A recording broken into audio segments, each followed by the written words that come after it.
औज़ुबिल्लाहिमिनश्शैतानिर्रजीम बिस्मिल्लाहिर्रहमानिर्रहीम। नाज़रीन अस्सलामु अलैकुम। मैं उम्मे अली आओ अल्लाह को पहचाने चैनल में एक बार फिर आपकी खिदमत में हाजिर हूँ। नाज़रीन, मौत मौत मौत मौत इन 2 महीनों में अपने घर, गली, मोहल्ले, पड़ोस, रिश्तेदार, इर्द गिर्द हर जगह सिर्फ एक ही शोर सुनने को मिला, मौत मौत मौत। आज बीमार हुए कल चले गए, आज जा रहे थे जाते जाते गिर गए, आज खड़े थे गिर के इंतकाल फरमा गए, आज सो रहे थे सुबह आंख नहीं खुली, आज नमाज पढ़ के बैठी इंतकाल कर गई, आज तस्बीह पकड़ के बैठे दुनिया फानी से कूच कर गए।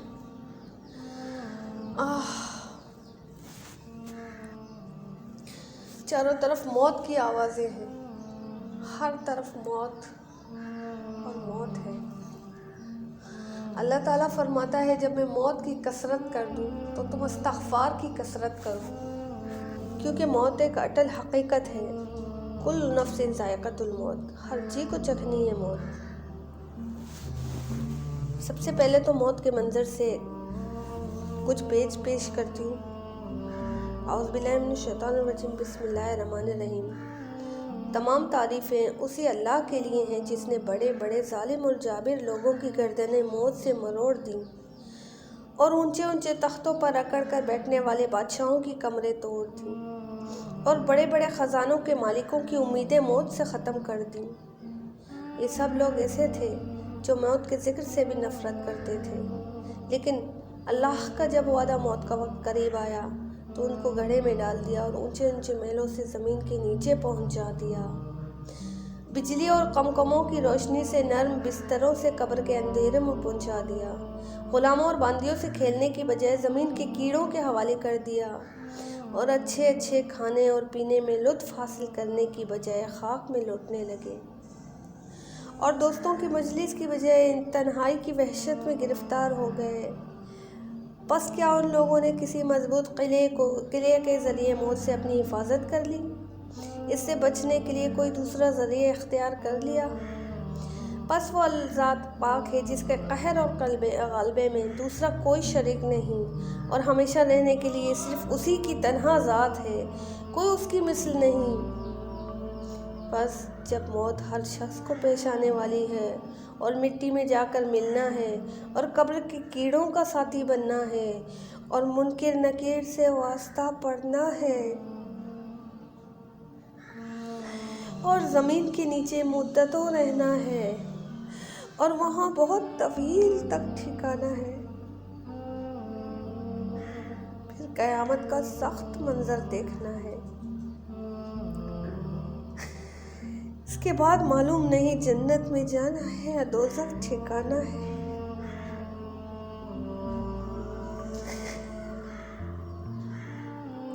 तो निहायत ज़रूरी है कि मौत का फिक्र हर वक्त आदमी अपने ऊपर मुसल्लत रखे।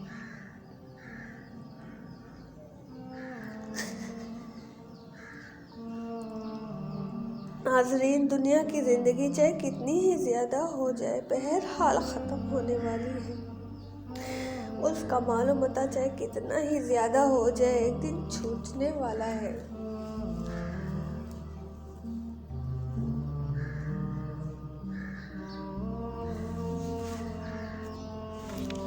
और आखिरत की ज़िंदगी कभी भी ख़त्म ना होने वाली है।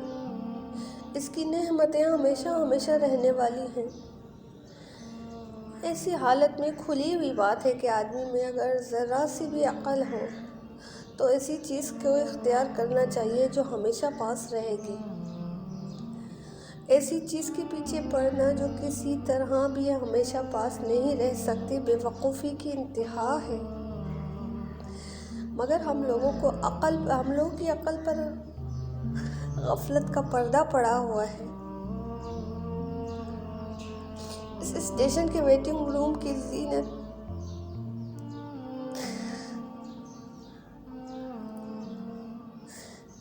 वेटिंग रूम किसे फजीलत पर दिल लगाए बैठे,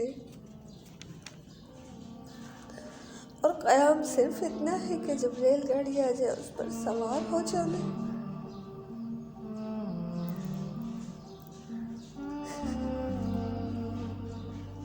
इतने ज़रा से वक्त में अगर आदमी अपने सफ़र की तैयारी में मशगूल रहे, अपने सामान्य सफ़र को तैयार कर ले, जो चीज़ें वतन में पहुंचकर काम आने वाली हैं उनको फराहम करे, तो यकीनन उसके लिए कारआमद है।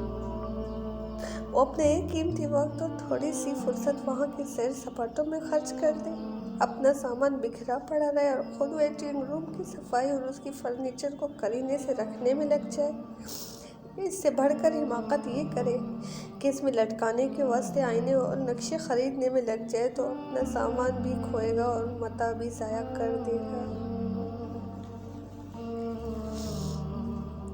अल्लाह ताला फरमाता है, ए ईमान वालो, तुमको तुम्हारे माल और तुम्हारी औलाद अल्लाह की याद से गाफिल न कर दे, और जो ऐसा करेगा ऐसे ही लोग खसारे वाले हैं।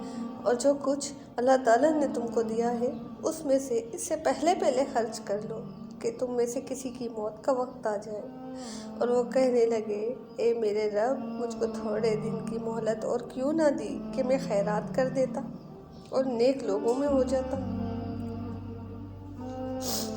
अल्लाह ताला किसी शख्स को भी जब उसकी मौत का वक्त आ जाए हरगिज़ मोहलत नहीं देता, और अल्लाह ताला तुम्हारे सब कामों की खबर है, और अल्लाह ताला को तुम्हारे सब कामों की खबर है।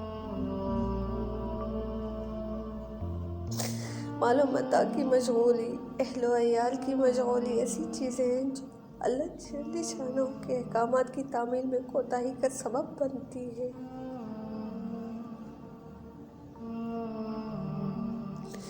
ऐसा ना हो कि देखती आंखों अहलो अयाल मालूम मता सब कुछ छोड़कर चल दो, आज मोहलत है, जो करना है कर लो। मेरे दोस्तों और बुजुर्गों, तुम लोगों पर अल्लाह जल्ल शानो होकर रहम फरमाए, अपनी गफलत से बेदार हो जाओ, अपनी नींद से बेदार हो जाओ। इससे पहले कि शोर हो जाए, फला शख्स बीमार हो गया, मायूसी की हालत है, कोई अच्छा हकीम बताओ, किसी अच्छे डॉक्टर को लाओ, तुम्हारे लिए हकीम और डॉक्टर्स बुलाए जाएं और ज़िंदगी की कोई उम्मीद बाकी ना रहे। फिर ये आवाज़ आने लगे कि उसने वसीयतें शुरू कर दी, उसकी ज़बान भी भारी हो गई, अब तो आवाज़ भी अच्छी तरह नहीं निकलती, अब तो किसी को पहचानता भी नहीं, लंबे लंबे सांसें भी आने लगी,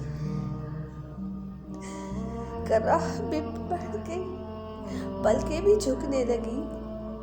उस वक्त तुझे आखिरत के अहवाल महसूस होने लगेंगे, लेकिन ज़बान तुतला गई, अब कोई बात कह भी नहीं सकता। भाई बंधु रिश्तेदार खड़े रो रहे हैं, कहीं बेटा सामने आता है, बीवी सामने आती है, मगर ज़बान कुछ नहीं बोलती। इतने में बदन के अज्जा से रूह निकलना शुरू हो जाती है और आखिर वो तो निकल कर आसमान पर चली जाती है।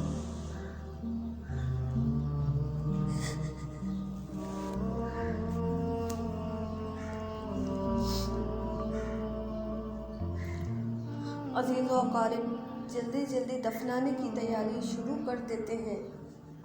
अयादत करने वाले रो धोकर चुप हो जाते हैं, दुश्मन खुशियाँ मनाते हैं, अजीज रिश्तेदार माल बांटने में लग जाते हैं, और मरने वाला अपने अमाल में फंस जाता है। ये हकीकत है ज़िंदगी की। मौत का मुआमला निहायत सख्त है और हम लोग इससे बहुत गाफिल हैं।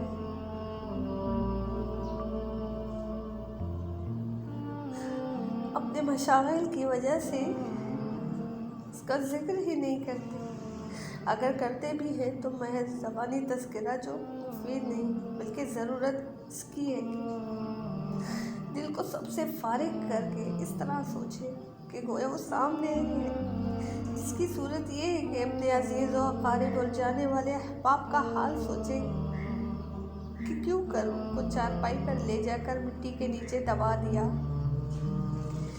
उनकी सूरतों का, उनके आला मनसबों का, उनके आला मनसबों का ख्याल करें और गौर करेंगे अब मिट्टी ने किस तरह इसकी अच्छी सूरतों को पलट दिया होगा।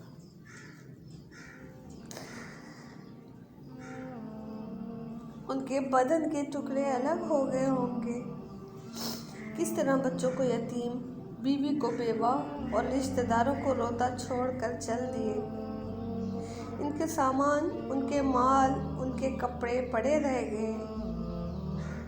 यही हशर एक दिन मेरा भी होगा।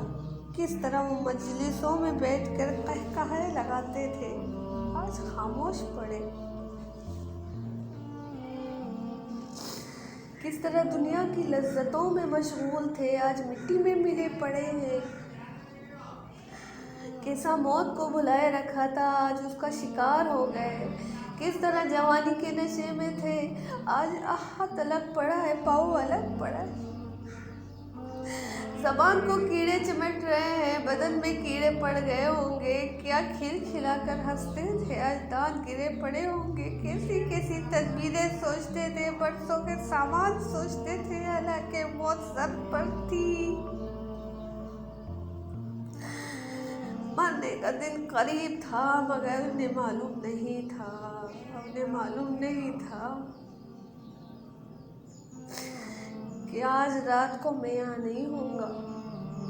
ये हाल मेरा है। आज मैं इतने इंतज़ामात कर रही हूँ, कल की खबर नहीं क्या होगा। आगाह अपनी मौत से कोई बशर नहीं, सामान 100 बरस का है, पल की खबर नहीं।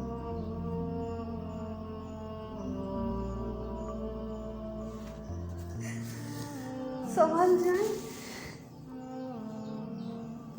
ऐद कर ले, जो मुख्तसर जिंदगी रह गई है उसे सिर्फ और सिर्फ अल्लाह की याद में गुजारे।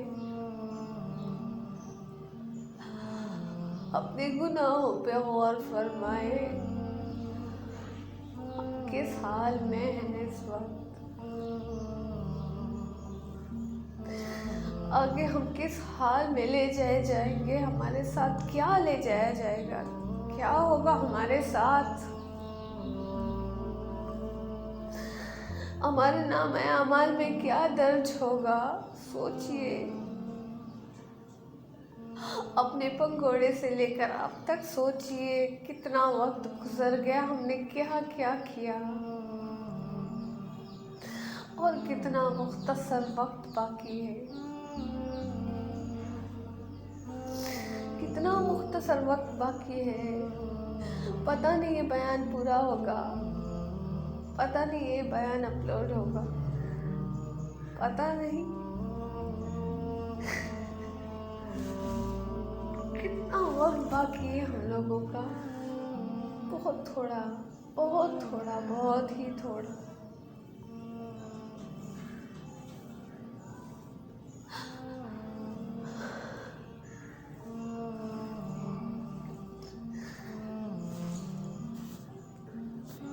आज मौत हर घर पे रोज दस्तक देती है, रोज दस्तक देती है, रोज किसी न किसी को ले जाती है, रोज आती है, किसी को उठा के ले जाती है।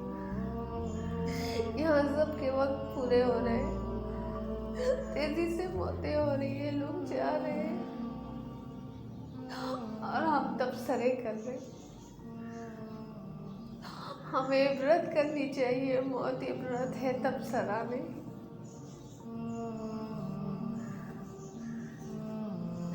हम अपनी फिक्र करने की बजाय मरने वालों के अमाल, उनके गलतियां, उनके गुनाह गिनवाने बैठ जाते। इबरत करो, इबरत करो, इबरत की जगह है। मौत इबरत का मुकाम है, मौत के बाद कुछ नहीं। तारीख कब्र है, खौफनाक सूरत में मुनकर नकीर है, सवाल जवाब सख्त है, बहुत सख्त है। अल्लाह को पहचाने, हुज़ूर अकरम सल्लल्लाहु अलैहि वसल्लम को पहचाने, उन्हें पहचाने जिनके बारे में आखिर आगे सवाल उठेंगे, उनको पहचाने। अपनी ज़िंदगी पे गौर करें जिसके बारे में सवाल किया जाएगा, अपनी कमाई पे गौर करें जिसके बारे में सवाल किया जाएगा, अपने खर्च करने पे गौर करें जिसके बारे में सवाल किया जाएगा। इसके बगैर सुकून से सोने नहीं दिया जाएगा कब्र में।